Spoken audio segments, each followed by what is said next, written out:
teman-teman di rumah sakit melakukan pemberkasan terhadap klaim COVID. Karena isunya adalah pelayanan sudah diberikan, namun regulasi baru keluar di April. Nah, sehingga beberapa berkas yang seharusnya dilampirkan, ada beberapa berkas yang belum terlampirkan. Ini sebetulnya adalah dari permasalahan input. Kalau dari BPJS melakukan proses verifikasi dan nanti akan dibayar oleh Kementerian Kesehatan terkait dengan hasil verifikasi yang sudah kami lakukan. Sebagai informasi bahwa sampai dengan tanggal 11 Juni itu sudah kurang lebih 626 rumah sakit yang sudah mengajukan klaim COVID ke kantor cabang BPJS Kesehatan dan 50%-nya sudah dilakukan proses verifikasi. Tentunya yang lain adalah masih berproses karena di KMK 238 di situ sudah ada SLA untuk melakukan proses verifikasi. Mungkin lanjut. Nah, ini adalah regulasi yang kita pedomani. Next. Lanjut saja. Next. Ya, ini penting. Mungkin kami refresh kembali. Sebelumnya, Mbak, minta tolong. Slide sebelumnya. Ya, perlu kami stressing kembali di sini adalah yang tadi aja, Mbak, setelah ini.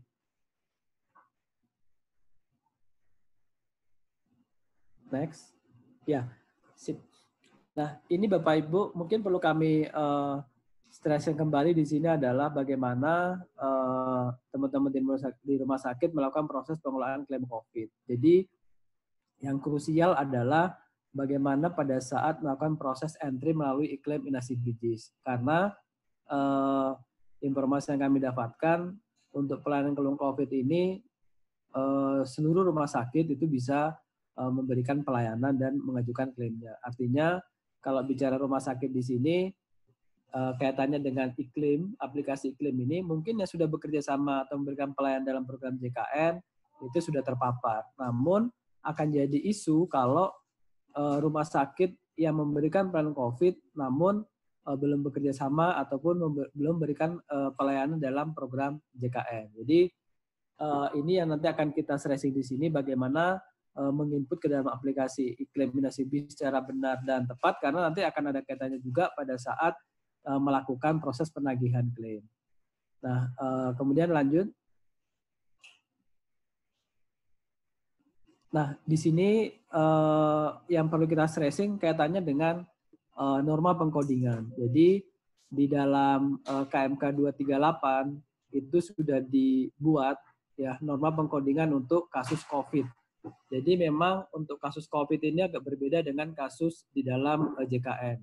Karena kalau di COVID ini untuk coding mungkin itu sudah ditetapkan dan sebetulnya tidak sekompleks untuk pelayanan di program JKN. Nah, yang menjadi titik permasalahan yang sering terjadi dalam proses verifikasi adalah ini bagaimana kita menyamakan persepsi terhadap input coding diagnosis sekunder. Karena di sini di KMK 238 disebutkan bahwa yang diinput sebagai diagnosis sekunder itu adalah untuk kondisi komorbid dan komplikasi. Nah, pertanyaannya adalah seperti apa batasan komorbid dan komplikasi tersebut? Karena di KMK 238 di situ belum disebutkan. Nah, kemudian keluarlah SMNKes 295, di situ sudah dijelaskan. Lanjut, di SMNKes 295 itu, next. Nah, sudah dijelaskan bahwa yang termasuk ke dalam komorbid itu adalah penyakit yang merupakan penyerta di mana pasien telah memiliki penyakit yang sudah diderita sebelumnya. Artinya sebelum dia terpapar COVID, dia sudah memiliki penyakit atau penyakit penyerta.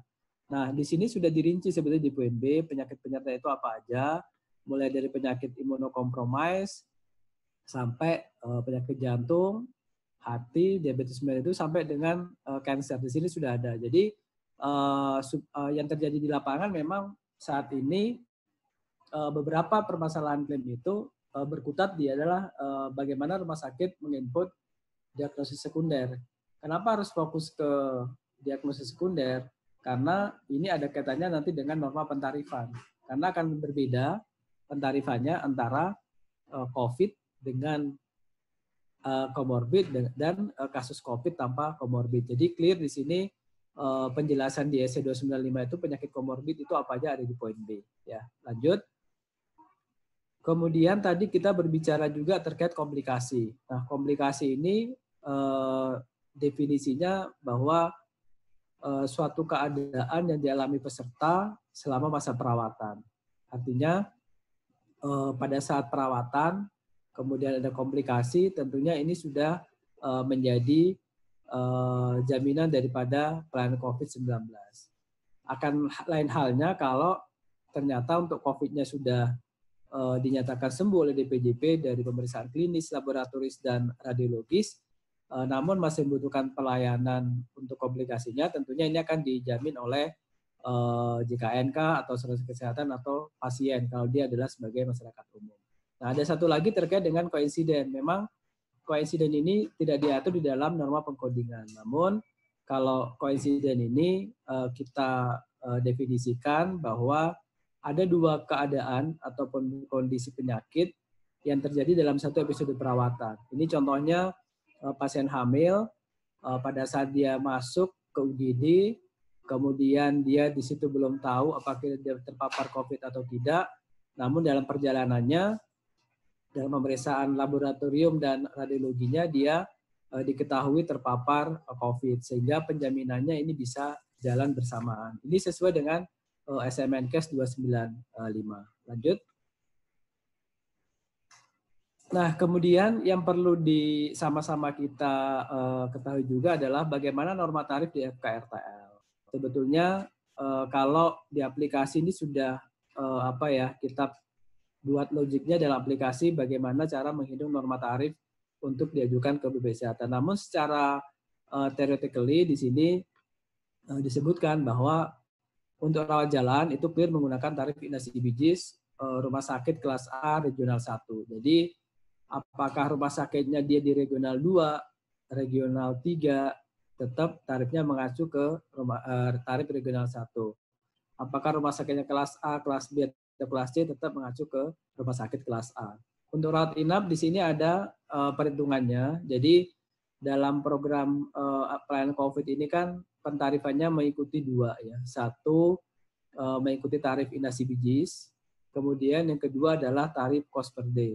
Walaupun kalau kita lihat di normanya di sini inasi bijis ini tidak berdampak ya, tetapi yang berdampak adalah tarif cost per day-nya. Nah, tarif inasi bijis ini diperlukan untuk bagaimana nanti mengcoding apakah nanti ada komorbid atau tidak, karena dengan output dari inasi bijis tersebut nanti akan berpengaruh terhadap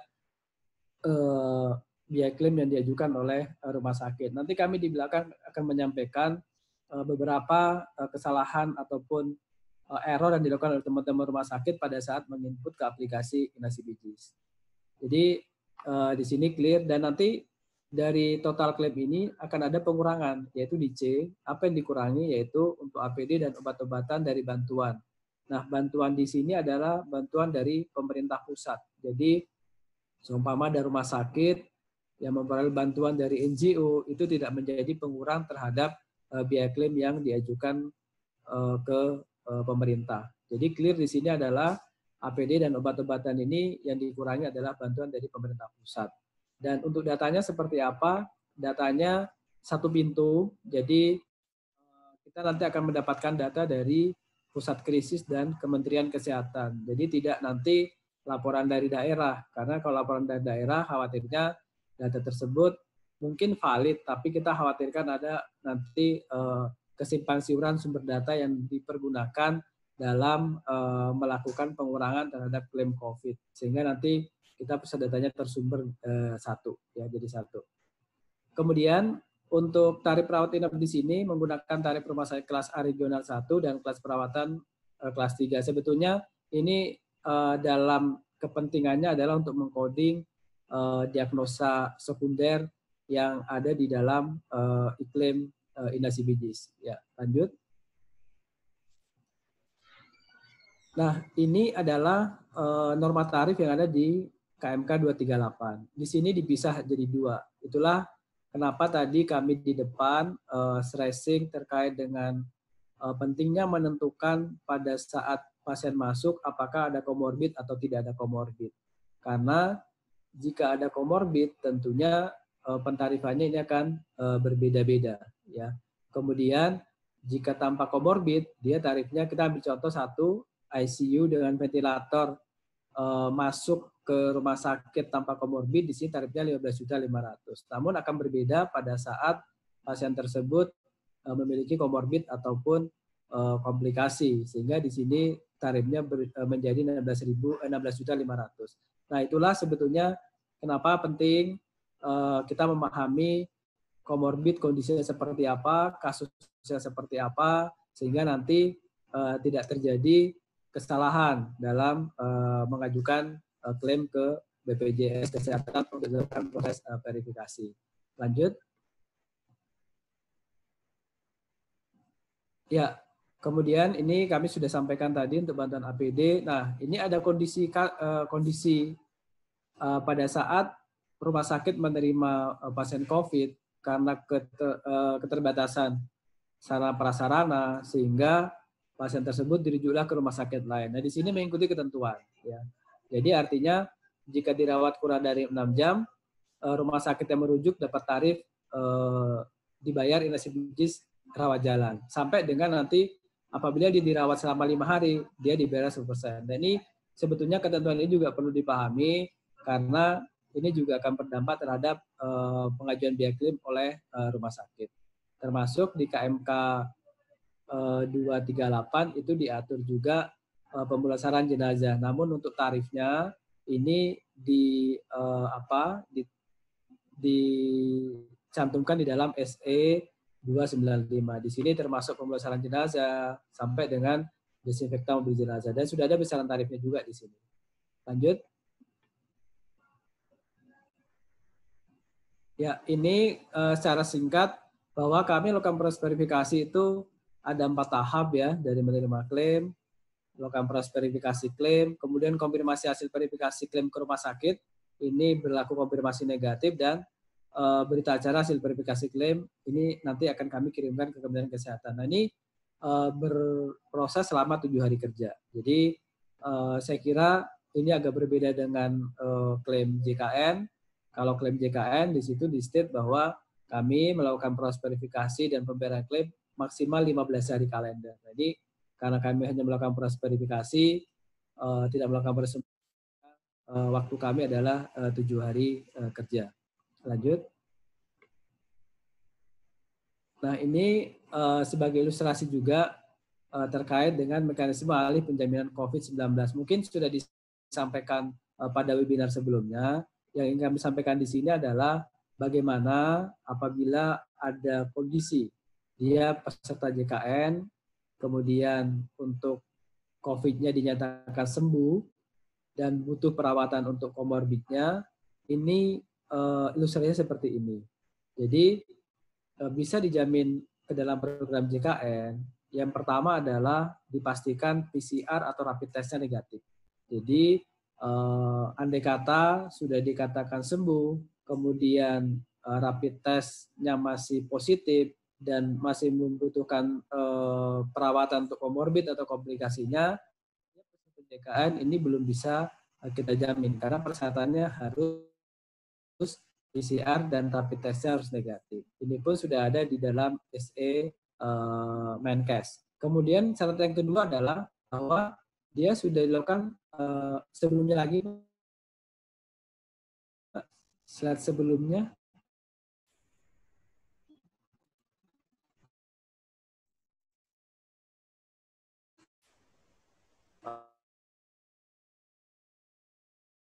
Dilakukan pemindahan ruang perawatan. Jadi pasien tersebut tidak lagi dirawat di ruang isolasi, tapi bahwa dia sudah, pasien tersebut tidak lagi di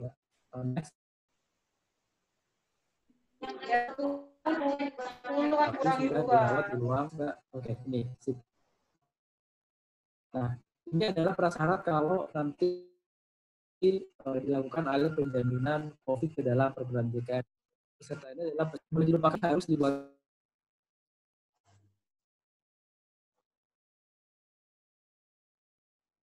berdasarkan SEP. Karena kalau mengacu ke Permen, namun SEP-nya belum dibuatkan. Artinya SEP dibuatkan, SEP itu harus terbit maksimal day. Ya, kami sampaikan desainnya sudah dimasukkan ke ruang maksimal 3 kali kekuatan biaya akan penjaminan untuk pasien COVID. Lanjut, nah, bagaimana untuk kasus yang koinsiden? Next.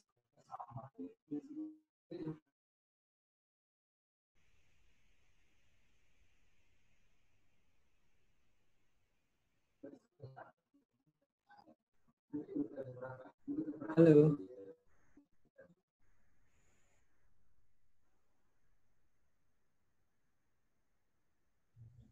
Suaranya nggak ada, Pak. Ya, lanjut, Mbak. Dr. Andi, mohon suaranya diperjelas, mungkin lebih dekat ke speaker. Ya, terima kasih.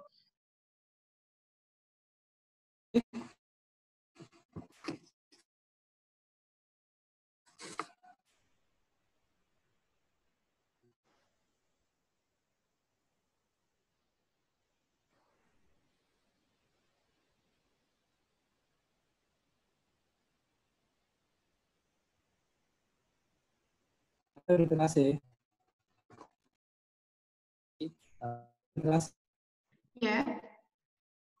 Bermasalah. Nah, hal-hal inilah yang mungkin menjadi perhatian kita bersama pada saat suaranya jelas, Dok? Masih putus-putus, Dok? Ya, tadi putus-putus, Dok. Ya, silakan lanjut, Dok. Ya. Ya. Nah, sebelumnya.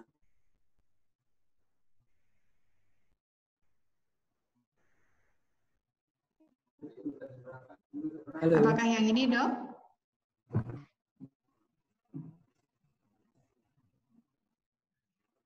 Ya. Baik, setelah ini yang terkait dengan koinsiden. Oke, slide coincidence ya. Lanjut, Mbak. Ya, slide coincidence, baik. Ya, Dok. Halo. Ya. Nah, pada kasus koinsiden ini ada kemungkinan penjaminannya bisa bahwa pada saat pasien masuk di kami contoh kasus kehamilan, dia belum tahu bersamaan, ya. Kan dia belum tahu ataupun sudah terpapar COVID, misalnya pada ya tentunya penjaminan terus sampai ya bisa dibantu jaminan lagi untuk pasien COVID-nya pada saat penjaminan positif dan tadi kami contoh kasus tentunya penjaminan tesnya positif dan salahnya sih. Jadi kata kuncinya untuk paling adalah COVID ini adalah untuk alat penjaminan. Kalau tadi dari komorbid atau komplikasi dipindahkan ke DKN itu harus dia beralih ke ruang rawat biasa dan hasil PCR atau rapid testnya negatif. Namun kalau dia untuk kasus koinsiden dan membutuhkan pelayanan ataupun dia positif COVID-nya, syaratnya adalah PCR atau rapid testnya positif dan dia harus dirawat di ruang isolasi. Oke, lanjut. Mungkin langsung ke studi kasus. Ya, baik.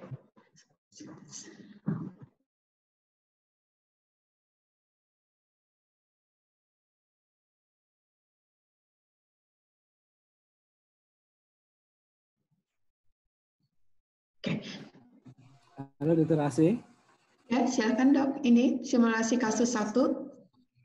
Ya, simulasi kasus 1 ini menggambarkan bahwa ada pasien, ini kita berbicara kasus COVID murni, tidak ada komplikasi, tidak ada komorbid ataupun tidak ada koinsiden. Jadi kasus ini kita ada pasien masuk tanggal 1 April, infonya dia pulang dari perjalanan dari Cina, kemudian hasil pemeriksaan tidak menunjukkan gejala ke diagnosa COVID dan tidak ada penyakit lainnya. Dan di sini tentunya dari anamnesa itu adalah hal yang penting ya pada saat menegakkan juga diagnosa COVID.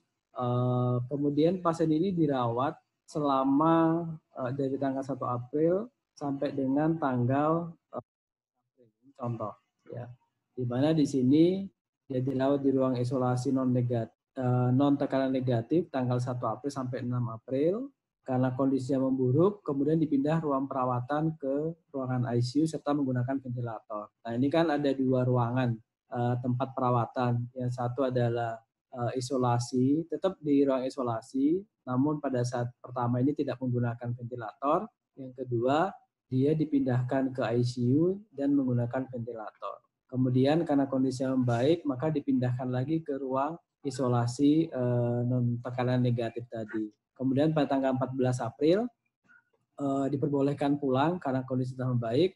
Kemudian dari informasi pusat krisis, ini sebagai contoh simulasi, rumah sakit menerima donasi APD dari pemerintah pusat sebanyak 50 pieces. Nah ini bagaimana perhitungan tarifnya?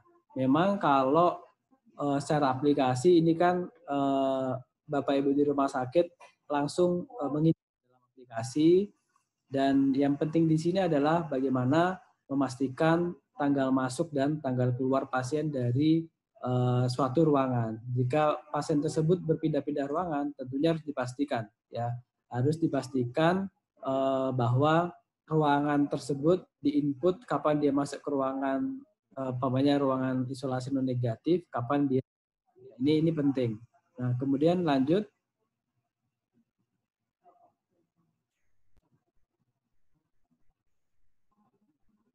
Ya, ini kalau kita lihat bahwa dia secara total dirawat 14 hari ya, karena tadi masuk tanggal 1, pulang tanggal 14. 11 hari di ruang isolasi non negatif tanpa ventilator.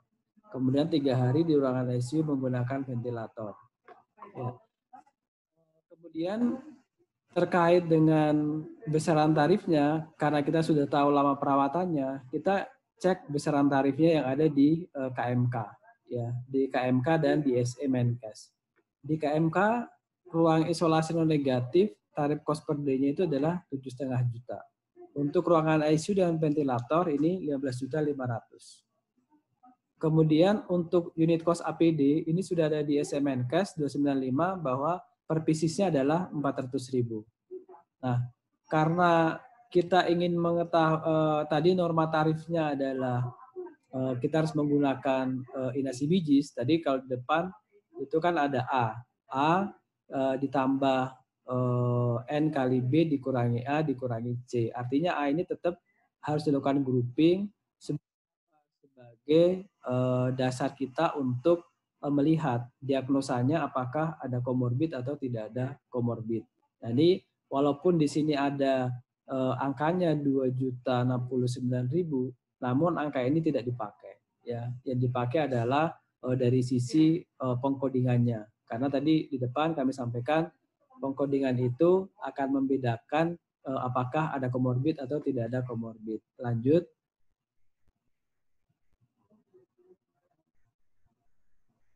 Ya. Menunggu ya dok. Ya, nggak apa-apa. Ada lag time sedikit ya. Ya. Ya, nah kemudian ini karena kita di depan sudah menyampaikan ya cara perhitungan tarifnya, sehingga langsung ke poin 4 kita coba menghitung untuk isolasi non tekanan negatif tanpa ventilator, karena dirawat 11 hari, tarif kos per day 7.500.000 sehingga subtotalnya adalah 82.500.000. Sampai dengan APD juga seperti itu. Tinggal dikali. Karena APD, sebenarnya kalau kita bicara APD, ini kan komponennya banyak. Namun di SE Menkes yang menjadi pengurang itu adalah item APD jenis gown ya, yang unit cost-nya adalah 400.000.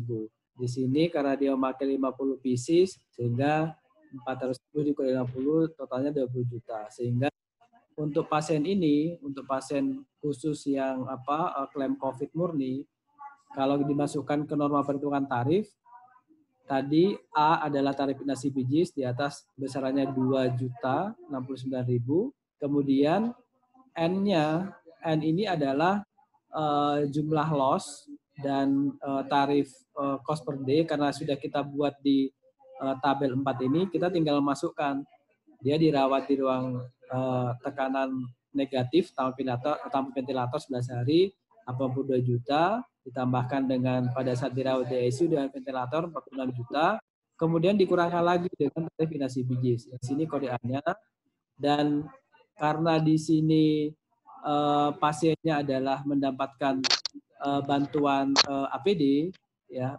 APD dari pemerintah pusat, tentunya nanti akan dikurangkan yang 20 juta. Jadi di sini dimasukkan 20 juta. 20 juta ini adalah C, adalah APD donasi.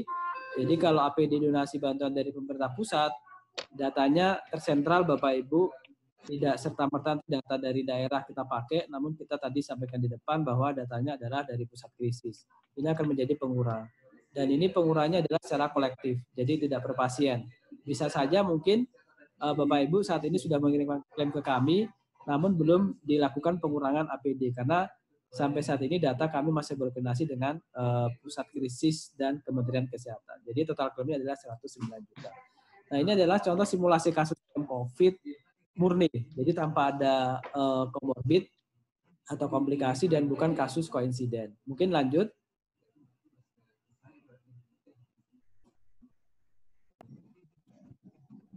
Ya, Dok.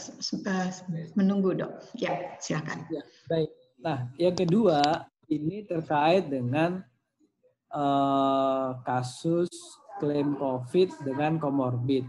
Ya, jadi di sini ada pasien habis perjalanan nih dari daerah endemik, kemudian menunjukkan gejala COVID, serta dia memiliki di sini penyakit kencing manis atau diabetes mellitus.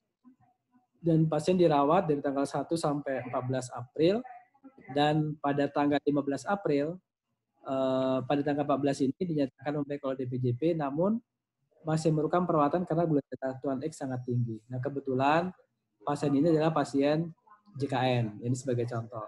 Kemudian kalau kita melihat di SE Menkes, kalau umpamanya dia sudah sudah sembuh kasus COVID-nya dan dia masih membutuhkan perawatan karena komorbid atau komplikasinya, maka dia beralih ruang perawatan. Sehingga pada tanggal 15 di sini Tuan X dirawat di ruang perawatan kelas 1, ya artinya bukan ruang isolasi, ruang perawatan kelas 1, sesuai dengan hak kelas peserta, dan pada tanggal 20 April Tuan X akan membaik dan diperbolehkan untuk pulang. Dari informasi pusat krisis, rumah sakit menerima donasi dari pemerintah sebanyak 50 krisis. Nah, bagaimana perhitungan klaimnya? Nah, ini kasus COVID dengan komorbid. Mungkin bisa dibantu, next. Ya, ini sama perhitungannya. Kita rinci dulu lama perawatannya berapa. Di sini lama perawatannya adalah 20 hari. 11 hari di ruang isolasi non negatif tanpa ventilator, 3 hari di ruangan ICU menggunakan ventilator, dan 6 hari di ruang perawatan biasa. Sama, kita cek juga berapa tarif cost per day-nya di masing-masing ruangan. Untuk perawatan biasa, karena nanti memakai tarif inasi bijis, tentu groupingnya akan terpisah. Jadi ruang perawatan biasa ini tidak usah dicari berapa dia tarif per harinya, karena yang 6 hari ini akan menjadi penjaminan program JKN. Kemudian untuk mengetahui apakah ada komorbid atau tidak ada komorbid, ini di mungkin nomor 4 ya, bukan nomor 3 ini dihapus. Mungkin kita langsung ke nomor 4, karena ada komorbid, diinputlah di situ tarif inasi bijis sebagai DM, ya, sehingga itu menandakan bahwa dia ada komorbid. Nah, kalau diinput di aplikasi inasi bijis, ini contoh ya Bapak Ibu, contoh akan keluar 4.500.000. Mungkin ini berbeda juga, tapi prinsipnya adalah kami sampaikan ini menggambarkan bahwa kalau dengan ada komorbid, otomatis nanti di grouping inasi bijis itu akan keluar diagnosa sekundernya adalah diabetes mellitus. Ya, lanjut. Nah, perhitungannya sama Bapak Ibu. Yang membedakan adalah di sini ada 2 tagihan. Ya, yang pertama tagihan klaim COVID-nya dengan perhitungan sama di poin 3 dan poin 4 ini, itu akan ditagihkan ke Kemenkes. Kemudian satu lagi adalah tagihan terkait dengan komorbidnya. Tadi komorbidnya adalah DM, ini nanti ditagihkan melalui secara terpisah, melalui aplikasi ikliminasi BPJS juga, dan nanti penagihannya ke BPJS Kesehatan. Sehingga untuk kondisi kasus ini, rumah sakit akan mendapatkan biaya klaim dari pemerintah untuk klaim COVID-nya dan dari BPJS Kesehatan untuk komorbidnya. Ya. Lanjut. Mungkin yang terakhir terkait dengan kasus koinsiden. Nah, ini sebagai contoh kasus kehamilan, dia masuk ke rumah sakit dan dari hasil pemeriksaan dilakukan ada operasi tindakan seksiosesaria sebelum kehamilan yang pertama, dan ternyata menunjukkan gejala COVID. Nah, pada kondisi ini tentunya penjaminan sudah mulai dari awal karena dia sudah dirawat di ruang isolasi. Termasuk bagaimana JKN juga mengcover untuk kasus persalinannya. Nah, di sini digambarkan bahwa rumah sakit memberikan pelayanan ini menerima donasi APD dari pemerintah provinsi sebanyak 50 pieces tarifnya. Kalau 2 di atas tadi adalah dari pemerintah pusat bantuan APD maupun obat-obatannya, di kasus 3 ini dari pemerintah provinsi. Lanjut. Nah, ini sama, tetap kita buat dulu poin 1, poin 2, poin 3. Dan poin 4 juga ini karena dia dilakukan tindakan persalinan melalui operasi sesar. Ini contoh ilustrasi kasusnya adalah 7.500.000. Unit cost APD-nya tetap sama. Lanjut. Nah, perhitungannya tetap sama, cuman yang ingin kami sampaikan di sini adalah stressingnya karena bantuan APD-nya adalah dari pemerintah provinsi, sehingga untuk klaim COVID ini tidak dilakukan pengurangan poin C. Jadi poin C ini hanya pengurangannya kalau dia mendapatkan bantuan dari pemerintah pusat. Untuk tagihan klaim koinsidennya juga sama. Jadi pada saat dia masuk sampai pasien pulang, itu kita membayar ke rumah sakit tersebut. Ini contoh kasus sebesar 7.500.000. Sehingga yang diterima rumah sakit itu sebanyak 136.500.000. Ini ilustrasinya untuk kasus koinsiden. Lanjut. Nah, mungkin ini menjadi perhatian kita juga beberapa kesalahan input dalam aplikasi iklim. Untuk yang pertama, di sini nanti akan jadi error pada saat Bapak Ibu menginput ke aplikasi iklim. Statusnya PDP, namun tidak sesuai dengan kode INA, kode SID-10 yang ada di KMK 238. Jadi ini harus menjadi perhatian bersama bahwa karena untuk kasus COVID ini kan klaimnya tidak sekompleks klaim JKN, sehingga harapan di rumah sakit itu mengikuti ketentuan yang ada di KMK 238, sehingga tidak terkendala pada saat proses pengajuan klaim. Ini karena salah diagnosa sehingga hasilnya 0 dan tidak bisa di-grouping. Yang kedua di sebelah sini adalah pasiennya ini sudah terkonfirmasi dan kode SID 10 tapi tidak tepat. Jadi harus diperhatikan nih status pasiennya apa. Kalau terkonfirmasi codingnya apa. Nah, ini juga harus menjadi perhatian. Jangan sampai nanti terkonfirmasi tapi di coding sebagai ODP ataupun PDP. Lanjut. Nah, ini sama. Ini terkait dengan komorbid, ya. Jadi dia kasusnya terkonfirmasi, tapi di sini dinyatakan komorbid, namun tidak di-coding. Atau sebaliknya, di sini dicentang adalah tidak ada komorbid, namun di input di diagnosis sekundernya ada komorbid. Nah, ini juga beberapa kesalahan input yang terjadi pada saat teman-teman rumah sakit mengajukan klaim. Jadi kalau kami harapkan bahwa karena kita bersinergi rumah sakit, BPJS dan Kemkes, pedoman yang ada di KMK 238 terkait dengan pengodingan itu sebaiknya dan seharusnya kita pedomani regulasi tersebut. Jadi karena ini berbeda dengan klaim JKN. Kalau klaim JKN itu clear kita hanya melihat kepada coding ataupun grouping yang dibuat oleh rumah sakit. Namun karena ini ada 2 metode pentarifan, sehingga untuk hal-hal seperti ini alangkah baiknya kita mengacu kepada regulasi yang ada. Lanjut. Nah, yang terakhir mungkin supaya ada waktu berdiskusi. Nah, ini kami sampaikan Bapak Ibu, kami mungkin sudah disampaikan sebelumnya, namun kami highlight di sini bahwa memang terkait dengan pengajuan klaim COVID ini, kita harus memiliki frekuensi sama terkait dengan regulasi. Selagi kita belum memiliki frekuensi sama terkait dengan regulasi yang ada, sudah pasti nanti pada saat proses pengajuan klaim, pada saat proses verifikasi, akan muncul bukan permasalahan, tapi pernyataan dari masing-masing pihak bahwa menurut regulasi A bunyinya seperti ini, ataupun menurut BPJS atau verifikator persepsinya seperti ini. Sehingga mari kita sama-sama kembali membuka regulasi yang ada, sehingga persepsi kita sama terkait dengan penelaksanaan klaim COVID. Yang kedua adalah saat ini kami sedang menyusun bersama Kemkes ya, bagaimana proses pengajuan dispute claim yang sudah terjadi. Artinya memang kalau kita kembali ke KMK 238 bahwa penyelesaian dispute claim ini adalah ranahnya di Kementerian Kesehatan. Namun dari sisi pengelolaan dispute tersebut, tentunya ini juga harus kami komunikasikan dengan Kementerian Kesehatan. Alurnya seperti apa?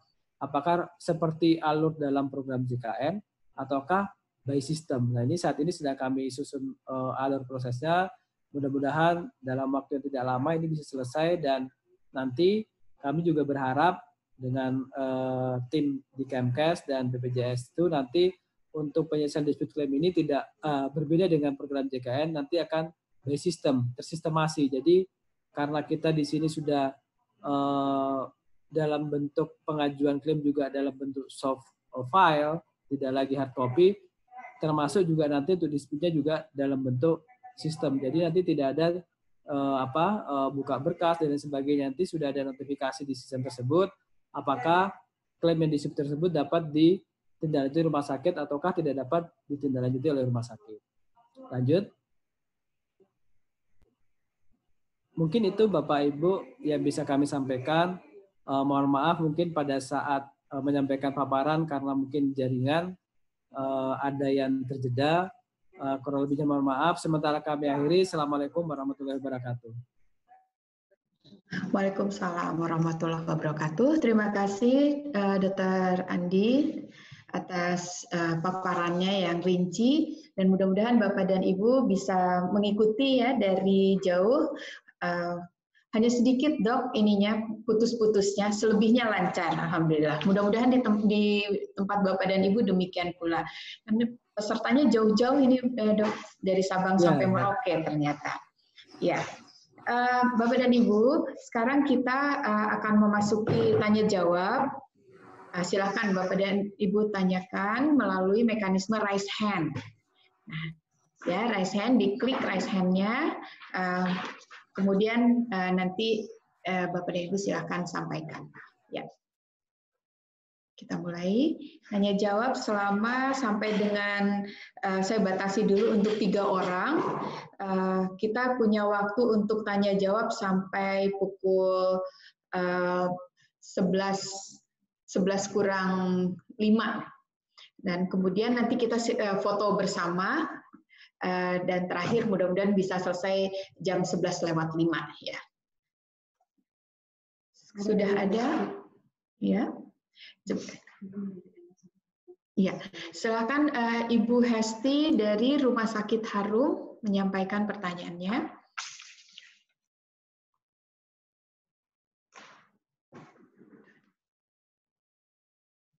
Dr. Hesti? Ya, Dr. Hesti? Ada yang lain? Ya, sambil menunggu ya. Dr. Hesti. Dr. Hesti ya, sudah tersambung? Iya, Dokter. Mau tanya, Dokter, untuk rumah sakit rujukan COVID dengan rumah sakit jejaring, apakah ada hubungannya dengan jumlah los perawatan pasien yang dirawat, Dokter? Ya. Yes, baik. Penanya kedua, silakan. Satu lagi, Dokter. Ada lagi, silakan. Ya. Ya. Untuk pasien yang melahirkan, berarti tadi kan bisa diklaim 2 ya, Dok? Bisa diklaim dengan penjaminan ganda, Dokter? apakah pas bayinya bisa diklaim COVID juga, dokter? Untuk bayinya? Ya, ya. Dua pertanyaan ya, Dok? Ya. Ya, selanjutnya adalah kepada Dokter Kiki dari Rumah Sakit Kartika Husada. Silakan. Selamat siang, dokter. Mohon izin bertanya, dok, terkait di surat edaran 295. Di situ kan terkandung APD. Dijelaskan bahwa APD ini adalah APD dari pusat APBN, yakni BNPB dan Kementerian Kesehatan. Di kami kasusnya ini, donasi ini berasal dari Dinas Kesehatan Kabupaten. Bahkan saya juga terkejut, ini ada pusat krisis yang melaporkan ini. Saya belum tahu tuh seperti apa laporan dari pusat krisis, apa masuk ke kami atau langsung masuk ke BPJS. Dan apakah yang dari Dinas Kabupaten itu juga termasuk sebagai APD pengurang? Terima kasih, dokter. Cukup sekian. Terima kasih. Selanjutnya adalah Bapak Arya Putra. Silakan, Pak. Ya, terima kasih. Assalamualaikum warahmatullahi wabarakatuh. Izin bertanya mengenai pengklaiman. Kan kemarin itu dari kami dapat surat edaran juga dari Kemenkes per tanggal 10 Juni. Kaitannya ada sistem yang tentang ODP. Di sini juga disebutkan ODP kurang dari 60 tahun. Kalau dulu yang di Permenkes 238 itu kan disebutkan yang bisa diklaimkan ialah ODP kurang dari 60 tahun dengan komorbid. Sedangkan per tanggal 10 Juni sendiri ada edaran bahwa ODP kurang dari 60 tahun dengan tidak ada komorbid bisa diklaimkan sebagai poli rawat jalan. Apakah itu sudah bisa diberlakukan atau tidak? Terima kasih. Baik, kita batasi tiga pertanyaan dulu. Silakan Dr. Andi untuk menjawabnya. Ada 3 pertanyaan, ada 4 pertanyaan. 2 dari dokter pertama, kemudian ya, tentang APD yang dari Dinas Kesehatan, kemudian ODP dengan usia 60 di bawah 60 plus minus komorbid. Silakan Dr. Andi. Baik, makasih Dr. Asih dan Bapak Ibu. Yang pertama mungkin dari Dr. Hesti ya, Rumah Sakit Harum kalau tidak salah catat tadi. Kaitannya dengan Rumah Sakit Rujukan COVID dan Rumah Sakit Jaring, apakah ada kaitannya dengan LOS? Jadi gini, prinsipnya tadi kami sampaikan di paparan bahwa seluruh rumah sakit memberikan pelayanan COVID ini dapat memberikan pelayanan dan dapat mengajukan klaim ke pemerintah, dalam ini ke Kementerian Kesehatan. Jadi ini nanti akan jadi karena di lapangan berkembang nih beberapa kasus. Ya, rumah sakitnya ini contoh Rumah Sakit Pratama, tapi klaimnya ditagihkan melalui Rumah Sakit Rujukan COVID. Nah ini yang tidak diharapkan sebetulnya. Jadi kalau memang umpamanya dari rumah sakit rujukan ataupun rumah sakit berikan pelayanan COVID, karena dia keterbatasan sarana prasarana, kemudian dia merujuk ke rumah sakit yang peralatannya lebih lengkap. Nah, penagihan klaimnya sudah jelas di KMK 238. Jadi tetap dibayar rumah sakit yang merujuk dan penerima rujukan juga tetap mendapatkan bisa menagihkan klaimnya ke pemerintah. Jadi ini 2 hal yang berbeda ya tadi ya. Kalau yang pertama ini kami sampaikan juga agar tidak dilakukan nih hal-hal umpamanya ada titipan dari rumah sakit lain kemudian diklaimkan. Yang kedua adalah kalau umpamanya tadi rumah sakitnya sudah memberikan pelayanan karena keterbatasan SDM ataupun sarana prasarana dirujuk ke rumah sakit lain, bagaimana tarifnya nanti sama-sama kita lihat di KMK 238 seperti yang kami paparkan di atas. Kalau dia dirawat kurang dari 6 jam, tarifnya rawat jalan.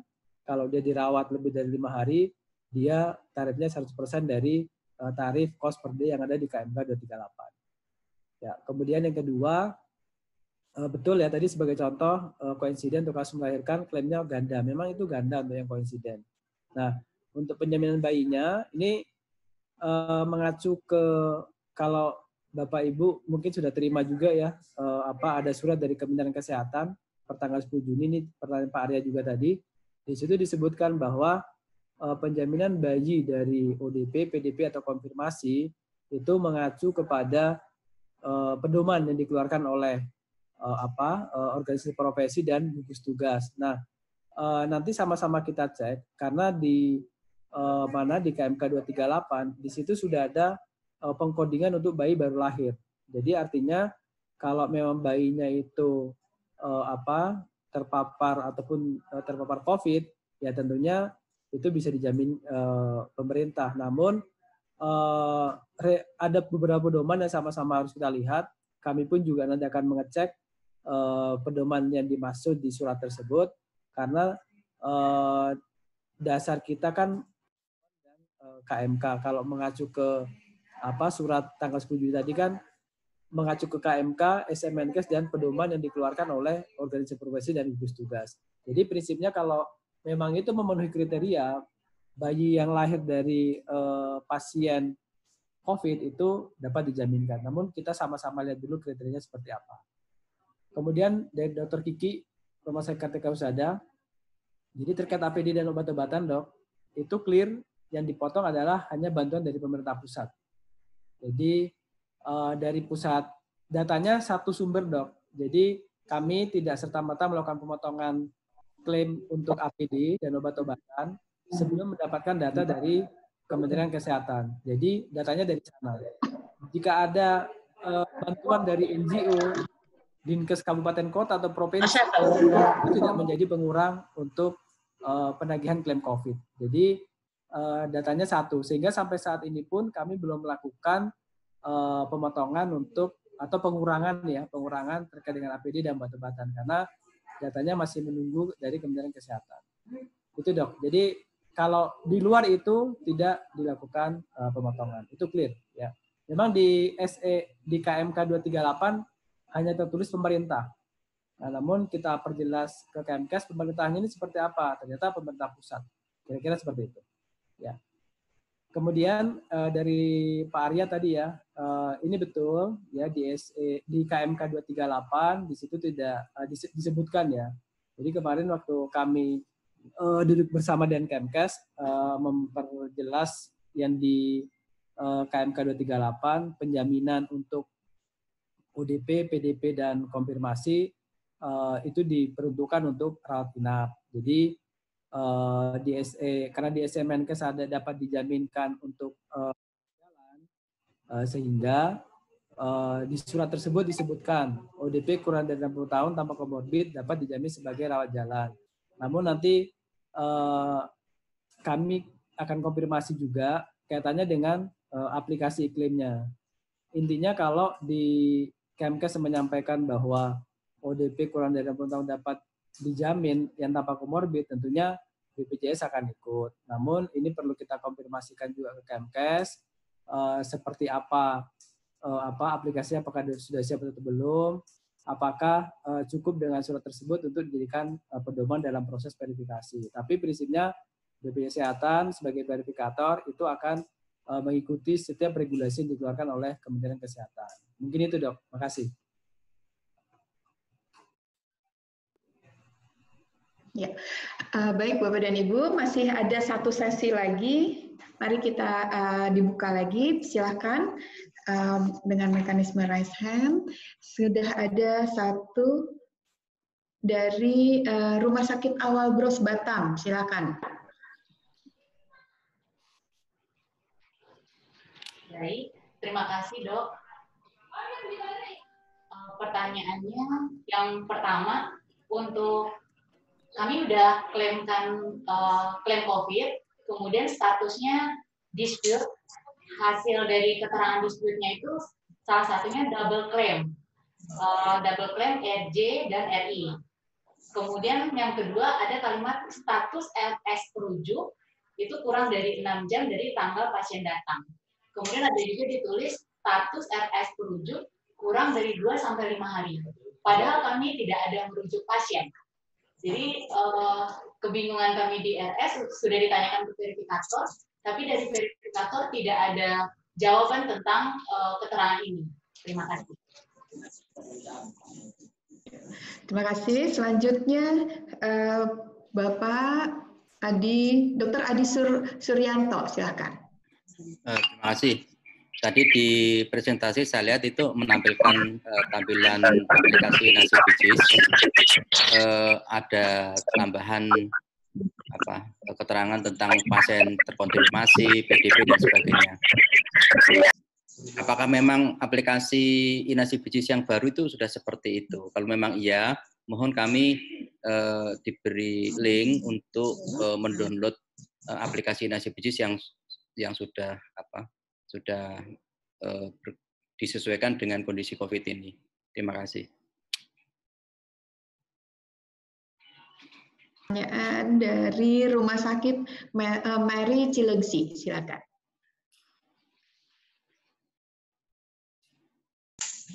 Pada teknik udah ngantri, imat abis. Dok, bertanya dari Rumah Sakit Mary Cilengsi. Di kami sudah pernah mencoba klaim ke Kemenkes. Seperti pada umumnya kan kita ada verifikasi dulu, kita diverifikasi oleh pihak BPJS. Nah, di dalam salah satu klaim kami itu terdapat nakes kami yang mengalami PDP. Nah, pada saat diverifikasi di BPJS itu ternyata klaim kami yang nakes itu dispute. Dari pihak verifikator BPJS bilang itu tidak bisa dijaminkan ke Kemenkes, tapi dijaminnya ke BPJS TK. Pada saat itu kami langsung konfirmasi ke PIC pihak BPJS TK, ternyata dari pihak BPJS TK bilang itu hanya menjaminkan apabila ada nakes PDP yang meninggal. Nah, jadi sekarang gimana nih? Jadi menggantung gitu loh Bu Dokter. Untuk klaim nakes ini tindak lanjutnya seperti apa? Terus yang kedua yang ingin kita tanyakan, kita juga ada masalah pada saat klaim ke Kemenkes itu hubungannya dengan NIK pasien. Kan kalau untuk ke Kemenkes itu NIK-nya harus sesuai. Biasanya petugas pendaftaran kami itu dia akan mencocokkan NIK dengan program BPJS yang V-Claim. Program LUPIS-nya itu sesuai, tapi ternyata pada saat ada verif itu terdapat 6 orang yang tidak bisa dijaminkan Kemenkes dikarenakan tidak sesuai dengan Dukcapilnya. Nah, itu solusinya seperti apa? Terima kasih. Baik, sudah ada 3 pertanyaan. Dr. Andi, silahkan untuk dijawab dari Rumah Sakit Awal Bros, dari Dr. Adi Suryanto, dan dari Rumah Sakit Mary Cilengsi. Ya, baik. Makasih Dr. Asih dan Bapak Ibu yang mengajukan pertanyaan. Mungkin dari Rumah Sakit Awal Bros Batam tadi menanyakan hasil verifikasi ya, hasil verifikasi klaim COVID yang kebetulan terdispute dan ada keterangannya. Nah, ini mungkin yang perlu kami sampaikan ini baru ya. Jadi aplikasi verifikasi klaim kita ini sudah berevolusi ya 2 kali, dan yang terakhir ini sudah ada kita berikan catatan atau flagging kalau dispute dia kenapa. Nah, tadi disampaikan contohnya kasus irisan rawat jalan dan rawat inap. Nah, ini seperti halnya kalau kita melihat kaidah dalam proses verifikasi, tentunya untuk klaim COVID juga sama ya. Artinya kalau umpamanya dia dilakukan pelayanan di rawat jalan, kemudian lanjut ke rawat inap, tentunya ini yang bisa ditagihkan adalah hanya klaim rawat inapnya. Nah, mungkin nanti ini perlu diperdalam lagi kasusnya untuk di Awal Bros Batam. Ini terima kasih masukannya, nanti akan kami konfirmasi ke sana. Tapi secara prinsip bahwa untuk rawat jalan rawat inap ini klaimnya jadi satu. Sama halnya kalau dia masuk ke UGD. Ya, mungkin kalau poli tidak, tapi kalau UGD bisa terjadi. Pasien datang ke rumah sakit, pintu masuknya ke UGD. Dari pemeriksaan butuh perawatan di ruang isolasi di rumah sakit. Nah, apakah bisa memberikan rawat jalan rawat inap? Tentunya tidak, ya, karena sudah bentuk kesatuan hal tersebut. Ya, karena kalaupun diajukan itu akan terbaca pada saat melakukan proses verifikasi. Itu yang pertama. Kemudian yang kedua terkait dengan irisan rujukan antar rumah sakit. Bisa saja terjadi karena dalam proses verifikasi ini kan kalau terdiskusikan bentuknya adalah konfirmasi, bukan mentidaklayakkan, tapi disebut adalah perlu konfirmasi ke rumah sakit. Namun konfirmasinya ini berbeda dengan program JKN. Kalau program JKN itu konfirmasinya durante verifikasi. Karena waktu verifikasi kan 15 hari. Namun untuk program klaim COVID ini, konfirmasi ke rumah sakit itu kalau ada dispute, alurnya harus ke Kemkes dulu. Apakah bagaimana Kemkes untuk kasus ini? Kalau sudah ada rekomendasi, baru nanti akan ke rumah sakit untuk melakukan proses klaim selanjutnya.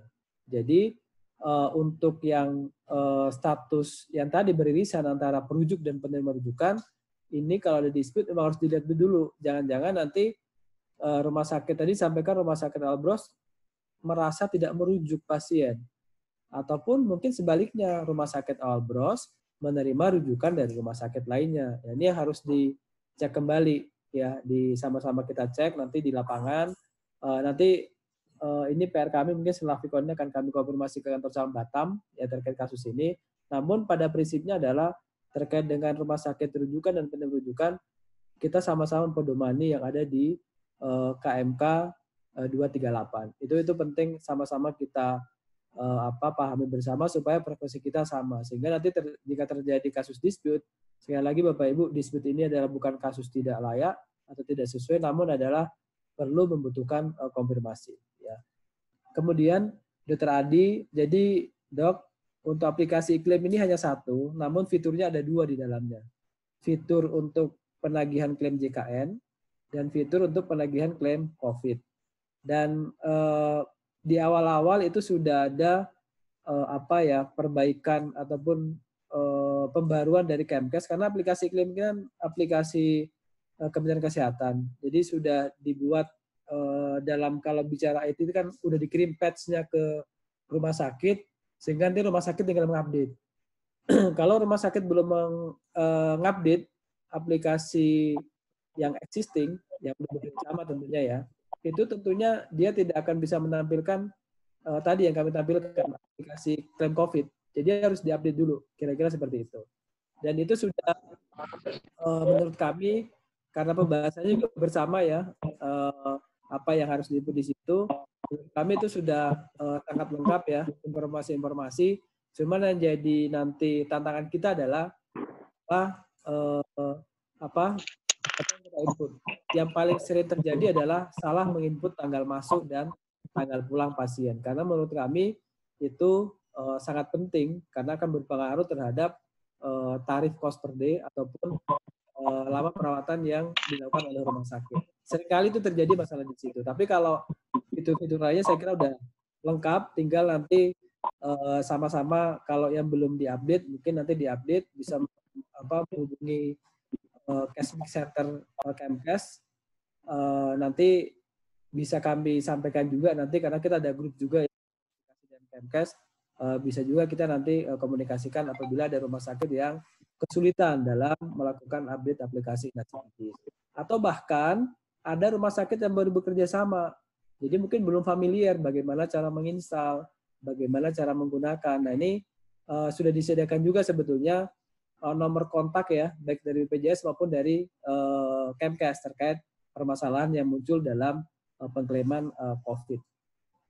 Mungkin gitu Dr. Adi dari kami. Kemudian dari Bu Mary ya, dari Rumah Sakit Cilincing. Ada 2 nih. Ini menarik. Yang pertama nakes. Ya, nakes memberikan pelayanan terpapar COVID, bagaimana penjaminannya. Nah, sebetulnya kenapa didispute?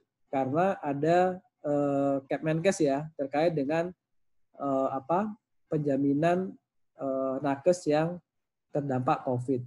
Ya, memang saat ini mungkin informasinya saat ini bagaimana prosedurnya ini sedang dilakukan pembahasan. Jadi kalau dispute ini, jadi gini, jangan sampai ada tumpang tindih pembiayaan sebetulnya. Kalau memang itu nanti dibiayai, boleh dijamin oleh pemerintah melalui klaim COVID, tentunya akan kita tindak lanjuti. Namun, andai kata ternyata harus mengacu ke KMK yang dikeluarkan oleh Kemkes tersendiri, ya ini juga harus ada kesepakatan juga dengan BPJS Ketenagakerjaan karena ini kan kaitannya dianggap sebagai kecelakaan kerja. Jadi teman-teman memang mendiskusikan itu supaya jangan sampai nanti kita salah melangkah. Sudah dibayar, tapi ternyata klaimnya dilakukan terpisah, bukan melalui klaim COVID. Ya. Kemudian untuk NIK pasien, jadi mungkin di awal-awal perlu kami sampaikan bahwa NIK ini menjadi hal krusial ya yang harus diinput oleh rumah sakit. Kenapa? Karena kita perlukan NIK ini pertama sebagai identitas tunggal saat itu ya. Kemudian yang kedua, jangan sampai terjadi double claim ya, double claim antara khususnya untuk program JKN ya, karena ini kan walaupun dananya sama-sama dari pemerintah tapi porsinya berbeda-beda, jangan sampai terjadi double claim ya, udah ditagihkan ke COVID, namun karena lupa ternyata ditagih juga ke JKN. Nah, mentrace-nya adalah dengan adanya NIK tersebut. Nah, memang dalam perjalanannya di awal-awal itu banyak tuh NIK yang nggak sesuai. Kenapa? Karena di aplikasi iklim ini kan dia inputnya manual ya, bukan belum terkoneksi lah ya dengan ke mana Dukcapil gitu ya. Namun di JKN kan tadi sampaikan memang untuk iklim kita kan sudah terkoneksi ke Dukcapil, sehingga kalau terjadi hal seperti ini bukan tidak dijaminkan, namun ini diminta konfirmasi sebetulnya jika terjadi kesalahan NIK tidak sesuai, padahal KTP-nya udah sesuai nih. Antara yang diinput di aplikasi iklim dengan lampiran KTP-nya ini kayaknya sama. Nah, mungkin ini yang perlu diupdate, disampaikan ke Dukcapil juga bahwa ini mungkin perlu diupdate terkait dengan NIK-nya. Tapi menurut kami ya karena ini sistemnya terpisah ya dengan sistem BPJS. Nah, tentunya ini juga nanti akan menjadi masukan kita bersama. Namun perlu kami sampaikan di sini bahwa teman-teman rumah sakit itu kalau dia Indonesia sebisa mungkin diinput NIK-nya, karena untuk mentrace jangan sampai nanti terjadi tadi double claim.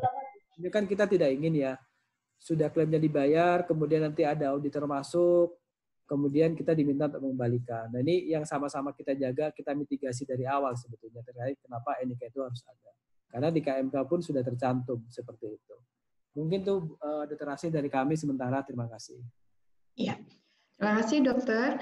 Bapak dan Ibu, kita foto dulu bersama. Mohon videonya dibuka. Nanti kita lanjutkan lagi sesi pertanyaan yang ketiga. Senyum ya Bapak dan Ibu. Oke, ya, ya. Ya, siap-siap. Dokter Andi gelap nih, Dokter Andi. Nah, ya, silakan ya. Sudah? Sebentar ya Pak, Bapak Ibu, karena banyak ini.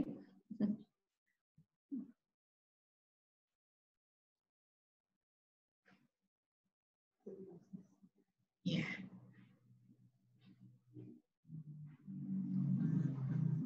Sudah?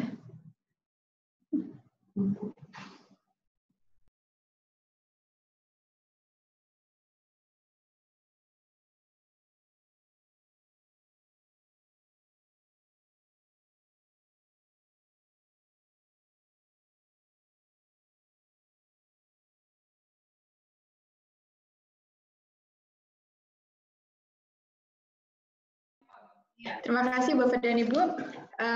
Masih ada satu sesi pertanyaan lagi. Ada dari 4 orang penanya ini yang sudah masuk. Silakan Ibu Raden Ayu Masya untuk menyampaikan. Kita harus lalu. Terima kasih banyak. Saya dari Graha Bunda. Ingin bertanya, Bu. Kami sebenarnya bukan rumah sakit yang bekerja sama dengan BPJS, tapi khawatirnya ada kemungkinan bahwa kami menangani pasien COVID, ya Bu ya.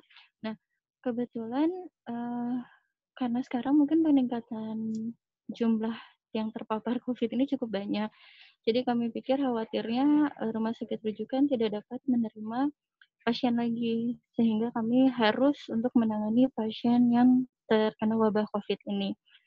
Nah, yang mau kami tanyakan, apakah mungkin kami untuk melakukan klaim ke pihak BPJS atau ada kebijakan lain jika kasus seperti ini ada? Begitu, Bu. Terima kasih banyak. Mohon arahannya, Bu ya. Ya, terima kasih Bu Ayu. Kemudian dari Ibu Evi Indahwati, silakan.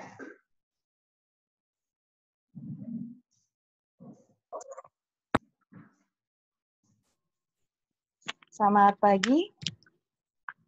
Halo. Selamat pagi Bu, silakan. Ya, saya dengan Dr. Elvi dari Rumah Sakit Hermina Palembang. Saya ingin menanyakan masalah klaim COVID pada pelayanan rawat jalan ya dok ya. Di mana kalau di surat edaran dan notulensi Kemenkes itu disebutkan standar pelayanan rawat jalan berupa pelayanan konsultasi, laboratorium darah rutin, dan X-ray fototoraks. Kita terdapat kendala di pelayanan rumah sakit kita, di mana klaim kita didispute karena dimintakan pemeriksaan PCR. Jadi mau saya tanyakan, apakah pemeriksaan PCR rawat jalan untuk klaim COVID ini wajib dilakukan? Terima kasih. Baik, terima kasih. Selanjutnya Ibu Mary Puspita Fadila, silakan.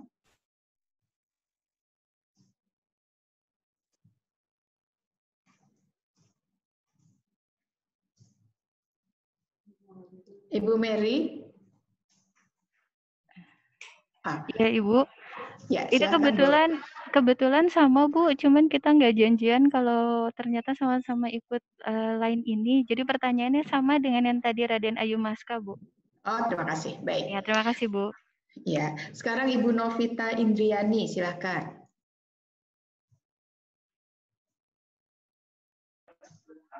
Sebentar Bu, ya. Halo, bisa didengar ya Bu? Ibu Novita? Ya, halo. Ya, suaranya mohon lebih keras lagi Bu. Ya, silakan. Jadi begini Bu, untuk klaim kita itu kan terkendala terkait perbedaan loss tanggal pulang ya Bu ya. Halo? Halo? Ya, silakan Bu. Ya. Oh iya. Jadi begini Bu, di rumah sakit kita itu kan pasien pulang sebelum jam 12 itu memang kamarnya dibatal 1 hari. Nah kemudian kita coba input di Inasi Bijis itu tanggal pulang sesuai di resume medis dan akhirnya itu didispute semua. Nah yang mau saya tanyakan itu kita untuk input tanggal pulang itu mengacu pada resume medis atau tanggal pulang yang ada di billing kami. Mengingat kamar di hari terakhir itu memang tidak kami cas pasien. Seperti itu. Apakah bisa diterima, Bu? Bisa. Cukup, Bu? Ya, cukup. Hanya itu aja. Oke, baik. Terakhir adalah Ibu Sophia Lena. Silakan.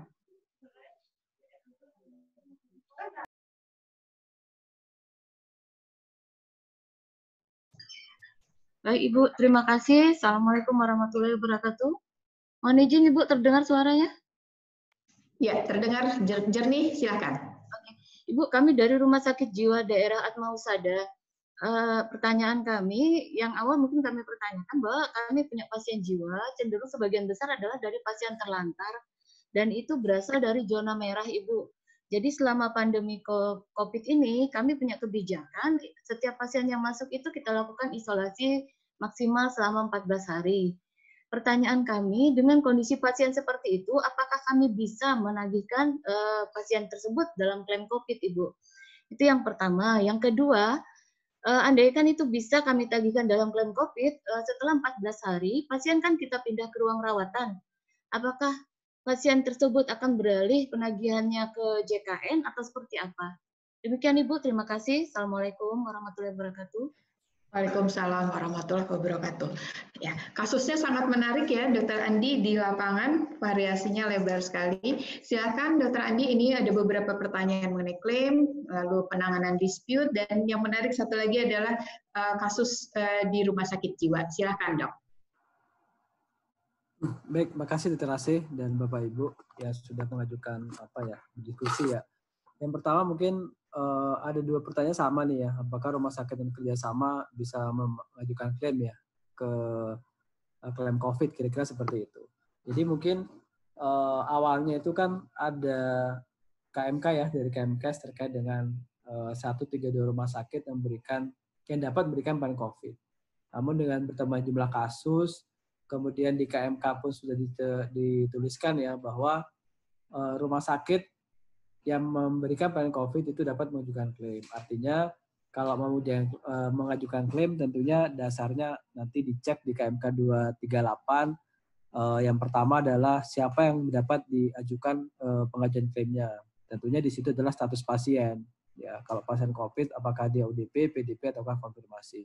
Tapi secara prinsip bahwa seluruh rumah sakit yang memberikan pelayanan COVID itu dapat mengajukan klaim ke pemerintah melalui BPJS untuk proses verifikasi, baik itu yang bekerja sama maupun yang non bekerja sama. Cuman kalau yang non bekerja sama, kalau saran kami, mungkin tadi disampaikan ya belum ada pasien ya. Namun menurut informasi dari Bu Raden Ayu, ada kemungkinan karena kasusnya bertambah bisa jadi ada ada rumah sakit tersebut. Nah, saran kami mungkin sudah bisa menginstal aplikasi e-claim Inasi Bijis ya, supaya nanti jika ada pasien yang dilayani di situ, kemudian tidak kesulitan dalam melakukan proses penegakan klaim. Sambil nanti juga bisa dibuka aplikasi tersebut bagaimana cara inputnya, karena ini kan berbeda ya.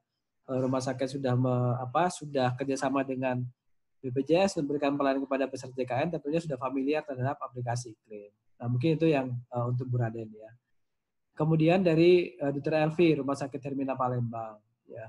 Standar pelayanan rawat jalan sesuai dengan SMNKes 295. Jadi yang kita pedomani adalah di SMNKes. Kalau di SMNKes itu kan clear disebutkan bahwa rumah sakit yang memberikan pelayanan rawat jalan kepada pasien COVID itu wajib ya, wajib melampirkan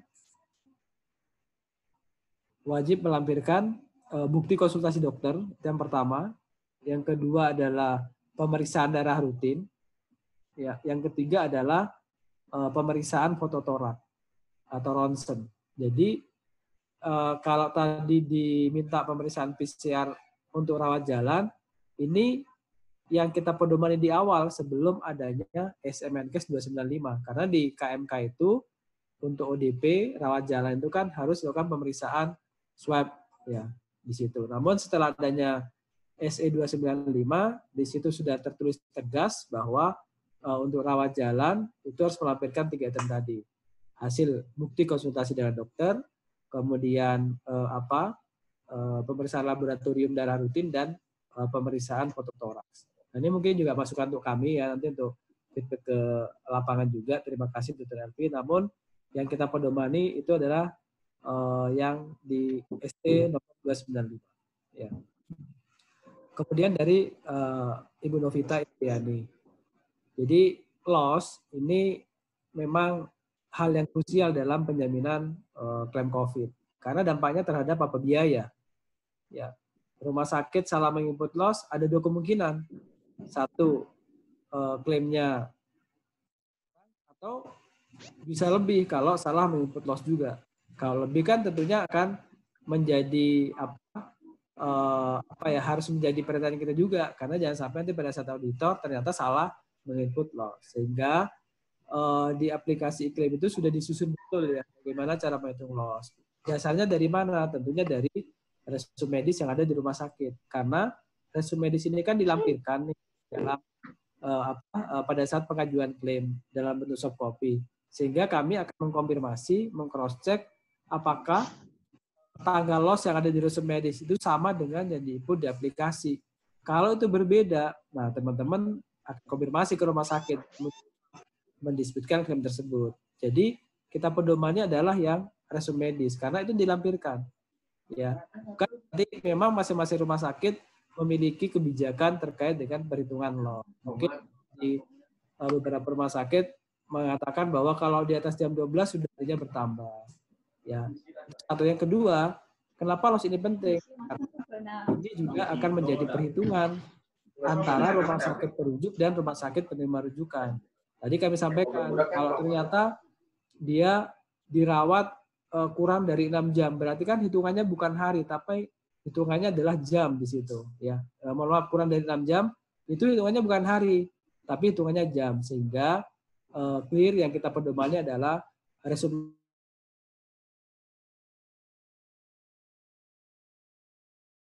dengan yang ada di aplikasi iklim inasi bijis. Jadi seperti itu ya, walaupun rumah sakit memiliki sistem yang berbeda-beda. Nah, yang terakhir dari Bu Sophia Lena ini menarik ya, Bu.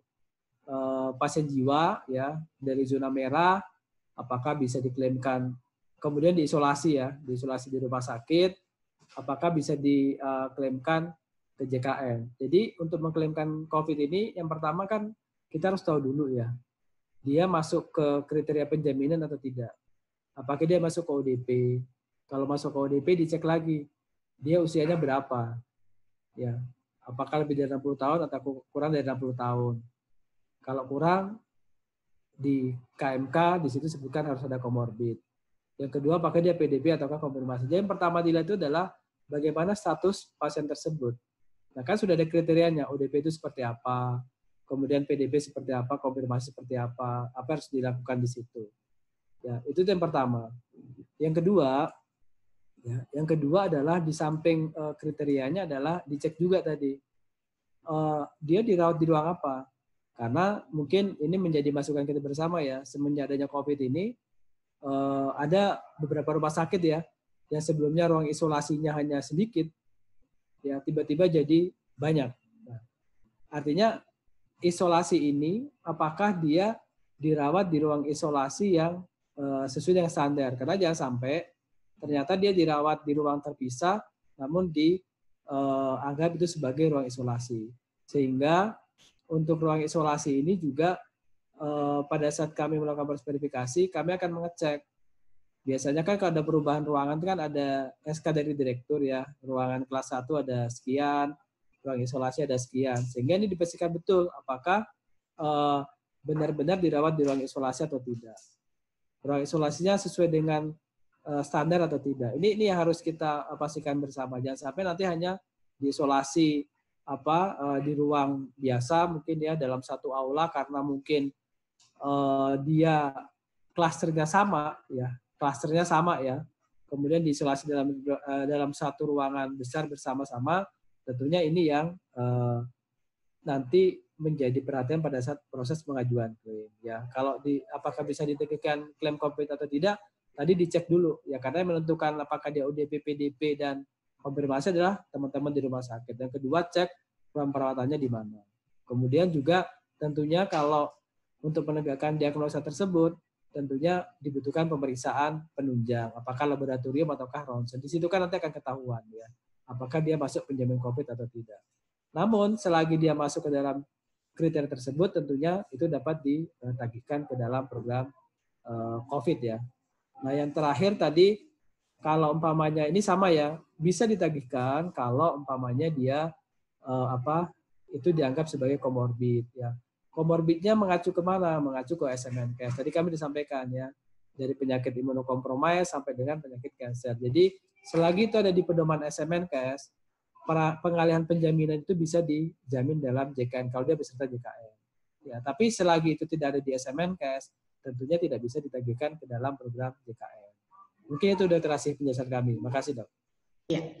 Ya, terima kasih Dr. Andi sudah menjawab pertanyaan. Mudah-mudahan bisa memberikan kejelasan ya, semakin jelas, terang bagi Bapak dan Ibu di lapangan, di rumah sakit.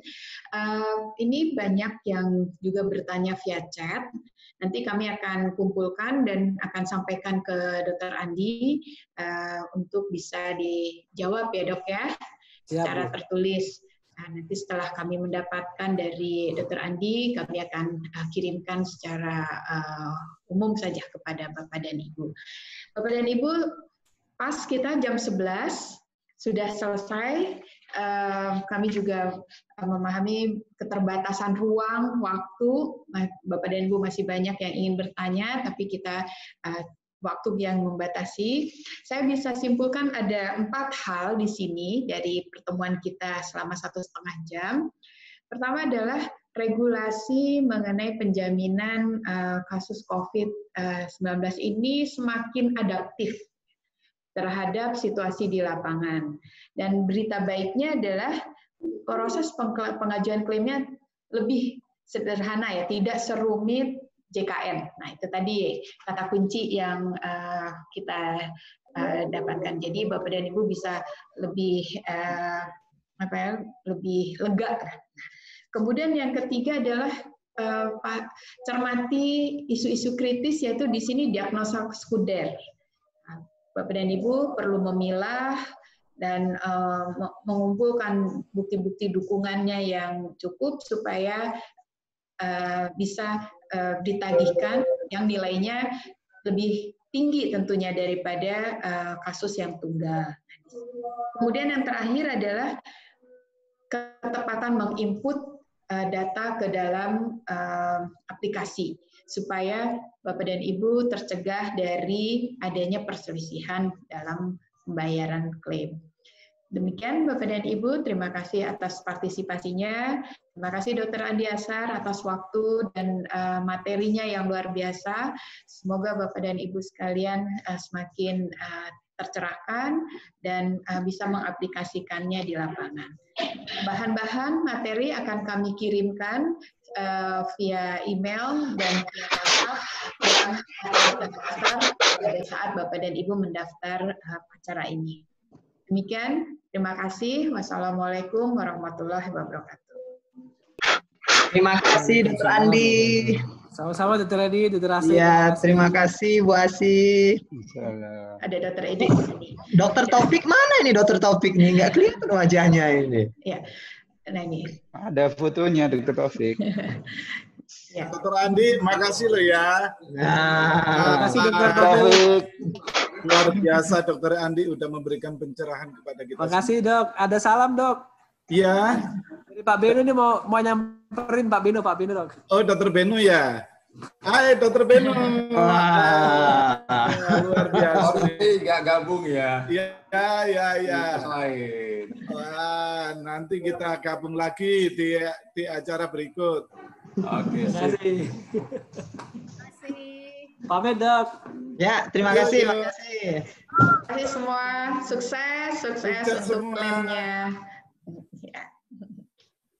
Jangan lupa ikuti untuk acara berikutnya.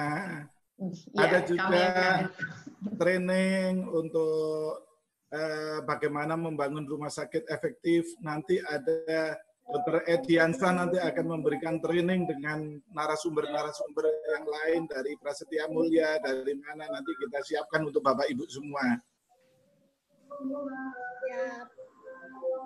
Siap nih.